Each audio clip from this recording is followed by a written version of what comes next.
Hello दोस्तों, मैं स्मिता हाजिर हूँ हिंदी ग्रामर की समस्याओं का समाधान लेके।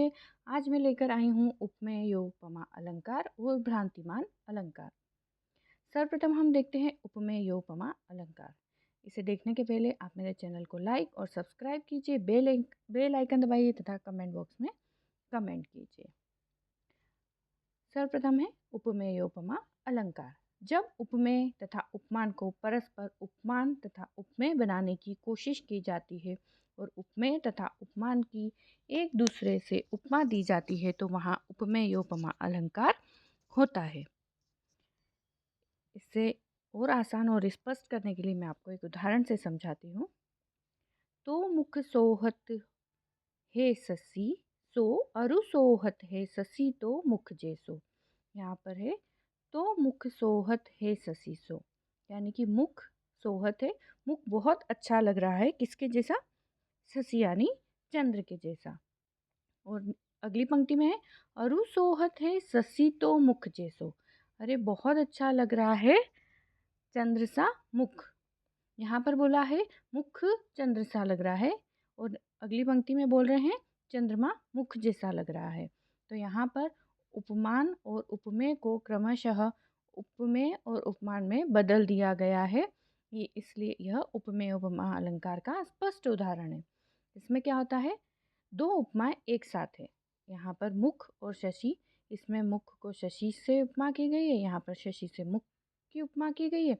या दो उपमा एक साथ है, लेकिन दोनों उपमाओं के उपमेय और उपमान क्रमशः उपमान और उपमेय में बदल गए हैं। ये दोनों आपस में बदल गए हैं, तो यह उपमेय उपमा अलंकार है।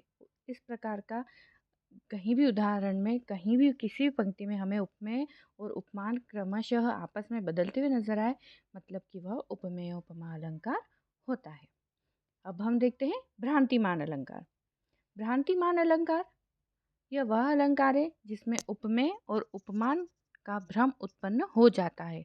समानता के कारण एक वस्तु में किसी दूसरी वस्तु का भ्रम होता है, तब इसे भ्रांतिमान अलंकार कहते हैं। जैसा कि हमें भी कई बार एक वस्तु को देख के दूसरी वस्तु का भ्रम हो जाता है, ठीक वही स्थिति यहाँ भी उत्पन्न होती है। इसे पारिभाषिक रूप में ऐसे बोलेंगे, अलंकार जिसमें उपमेय में उपमान का भ्रम उत्पन्न हो जाता है वह भ्रांतिमान अलंकार कहलाता है। आप चाहें तो इसे लिख भी सकते हैं।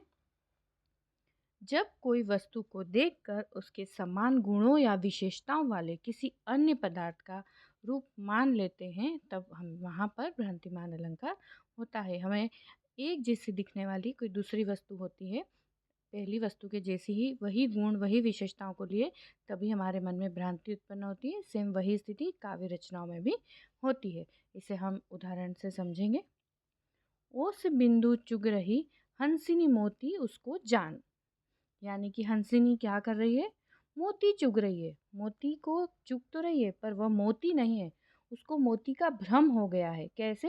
वह ओस की बिंदु बूंदों को चुग रही है। जो ओस की बूंदें सुबह पत्तों पर गिरी हुई होती है, जो मोती के समान सुंदर प्रतीत होती है, उसी को हंसनी मोती समझकर चुग रही है। यानी कि हंसनी को भी यहाँ पर ओस की बूंदों में मोती का भ्रम हो रहा है। तो यह भ्रांतिमान अलंकार है।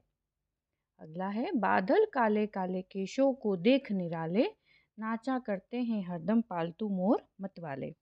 यानी कि बादल काले काले, बादल कैसे होते? काले काले, और काले केशों को देख निराले, यानी कि यहाँ स्पष्ट हो रहा है कि काले काले घने केशों को देखकर उन्हें बादल समझा जा रहा है। किसके काले केश? नायिका के।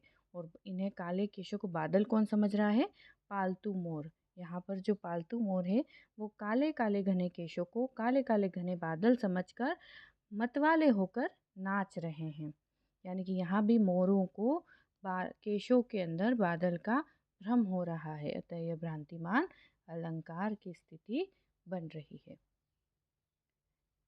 आशा करती हूँ आपको भ्रांतिमान अलंकार, उपमेय उपमा अलंकार बहुत ही संक्षिप्त रूप में और बहुत ही आसानी से समझ में आ गया होगा। यदि अभी भी आपको कोई प्रॉब्लम है, कोई समस्या है, तो प्लीज़ मुझे कमेंट कीजिए, जिससे मुझे पता चलेगा कि मैं आपको कितना समझा पा रही हूँ, आप कितना समझ पा रहे हैं और आपको कहाँ पर दिक्कत आ रही है। मैं आपके कमेंट्स के ज़रूर उत्तर दूँगी।